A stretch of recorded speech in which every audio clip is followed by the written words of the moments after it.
সকল হরিকথা বিপাসু ভক্তবৃন্দ শ্যাময় মাতৃবৃন্দা সকলের চরণ বন্দনা করে সকলের কৃপা আশীর্বাদ আমি প্রার্থনা করছি, ভিক্ষা করছি। আপনাদের সেই চরণ ধুলি আমার শিরে অর্পণ করে আমাকে এই আশীর্বাদ করুন, যতদিন এই দেহে প্রাণ আছে ততদিন যেন হরি গুরু বৈষ্ণবের গুণকীর্তন করে তাদের সেবা করে আর এই মনুষ্য জনম যেন ধন্যাতি ধন্য করতে পারি। আমরা এতক্ষণ মহারাজের মুখ থেকে যে সমস্ত কথা শুনলাম, এই নীলমাধবের চরিত্র কথা,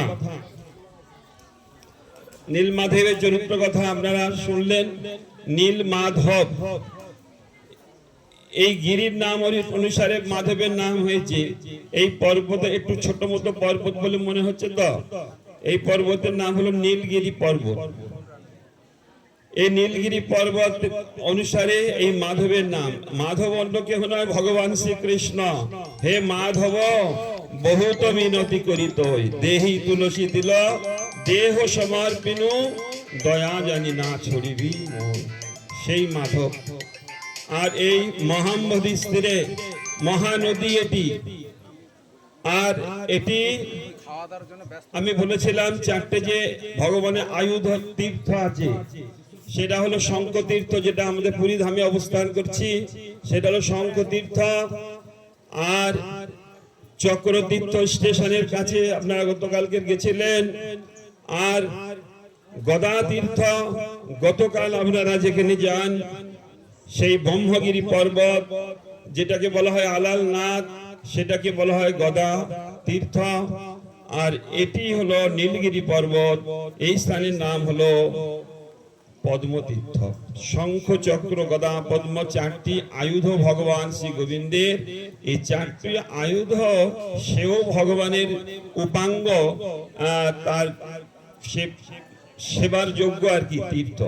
তীর্থ মানে কি, ভগবান শ্রী গোবিন্দের থেকে যারা এসছেন বা দেবতাগণ বা পবিত্র জলাশয়, তাকে বলা হয়েছে তীর্থ। আর ভগবান গোবিন্দের যেটি আবির্ভাব স্থান বা লীলাভূমি, তাকে বলা হয় ধাম। আর ভগবত ভক্তের যেটি জন্মস্থান বা ভজনের স্থান, তাকে বলা হয় শ্রীপাঠ।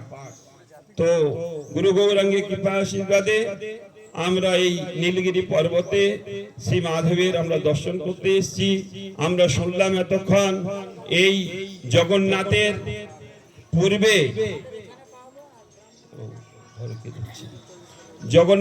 পূর্বে এই নীলমাধব তিনি প্রকাশিত হয়েছিলেন। আপনারা শুনলেন যে বিশ্ববসু রাজা, সবর রাজা, তিনি নিজ কুলে হলেও তিনি ভগবানের পরম ভক্ত থাকাতে ভক্তির দ্বারা তারই সেবা পূজা ভগবান তিনি গ্রহণ করছিলেন। প্রতিদিন এখানে সেবা পুজো তিনি এসে নির্জন স্থানে তিনি করতেন। আর বিদ্যাপতি তিনি ইন্দ্রদম্ন মহারাজের মনোবাসনা পূর্ণ করার জন্য তিনি ভগবানের সন্ধানে তিনি বেরিয়েছিলেন। যাই হোক, তিনি ললিতাকে কেন্দ্র করে আর এই স্থানে তিনি আসেন। তাকে কিন্তু চোখটা বেঁধে রাখা হয়েছিল বিশ্ববসুর বাড়ির থেকে এখানে যাতে দেখতে না পায়, সেই জন্য সেখান থেকে চোখ বন্ধ রাখা হয়েছিল। আর তার সহধর্মিনী তিনি একটি ন্যাগড়ার মধ্যে কিছু শস্য দিয়েছিলেন আর একটু ছিদ্র করে দিয়েছে, বলছে তুমি যাওয়ার সময় এটি একটু নেড়ে নেড়ে যাবে, অর্থাৎ 2-4টে করে পড়বে, আর পরবর্তীকালে বর্ষাতে এটা দেখা দেবে, আর তুমি বুঝতে পারবে, পরে তুমি মন্দিরে যেতে পারবে। সহধর্মিনী ধর্মের সহায়তা করে স্বামীকে। তো যাই হোক, এইখানে যখন আসেন জামাইকে তিনি রেখে আর বলছে বাবা তুমি এখানে বসো, তখন চোখ খুলে দেয়। আমি একটু ফলমূল সংগ্রহ, কন্দমূল সংগ্রহ করে আসি। তো উনি যখন চলে যান তখন দেখছে এখানে যে রোহিণী কুণ্ড আছে, উপরে একটি বট বৃক্ষ ছিল, সেই অক্ষয় বটের উপরে একটি কাক তিনি ঘুমাচ্ছিলেন। সেই কাকটা হঠাৎ ঘুমাতে ঘুমাতে আর মানে কুয়ার জলে পড়ে যায়, রোহিণী কুণ্ডের জলে। আর সেই জলের এরকম মহিমা যে বিষ্ণু স্বরূপ রূপ ধারণ করলেন সেই কাক। জল স্পর্শ হওয়ার সাথে সাথে বিষ্ণু স্বরূপ গতি। যখন এইটি দেখেছেন তখন বিদ্যাপতি দেখছেন, ওহো এত মহিমান্বিত স্থান, তাহলে আমার এই জীবন বেঁচে রেখে লাভ কি? আমি এই জলে ঝাঁপ দিই, আমিও জল স্পর্শ করলে আমার যদি ভগবত ভক্তি লাভ হয়, ভগবত ধামে যেতে পারি। সেই কাক তিনি চতুর্ভুজ নারায়ণ রূপ ধারণ করে তিনি গোলক বৃন্দাবনে চলে গেলেন। দেখে তার নিজের ইচ্ছা হলো, তখন দৈববাণী হলো, হে বিদ্যাপতি, তুমি যে কাজ সাধন করার জন্য তুমি বেরিয়েছো, তোমার সেই কাজ আগে, অর্থাৎ ইতিহাস তোমার জন্য অপেক্ষা করছে। তোমার দ্বারা বিশ্ববাসী তারা পবিত্র হবে, তোমার দ্বারাই ঠাকুর প্রকাশিত হবে। এইভাবে তিনি তখন দেহত্যাগ করলেন না। তারপরে তার শ্বশুর মশাই তিনি আসলেন, তখন পূজা টুজা করার পরে তিনি চলে গেলেন। ললিতার সঙ্গে সব পরামর্শ সব কিছু হয়। পরবর্তীকালে তিনি সেই অবন্তী নগরে যে কি বলে ইন্দ্রদম্ন মহারাজ, তার ভবনে চলে গেলেন। ইন্দ্রদম্ন মহারাজকে বললেন, মহারাজ আমি খোঁজ নিয়ে এসেছি আপনার সেই প্রভুকে। তখন ইন্দ্রদম্ন মহারাজ তিনি এই স্থানে এসে এই মাধবকে নিয়ে যাওয়ার জন্য প্রস্তুত হন, কিন্তু বিশ্ব বসু তার সঙ্গে যুদ্ধ শুরু করে দিলেন।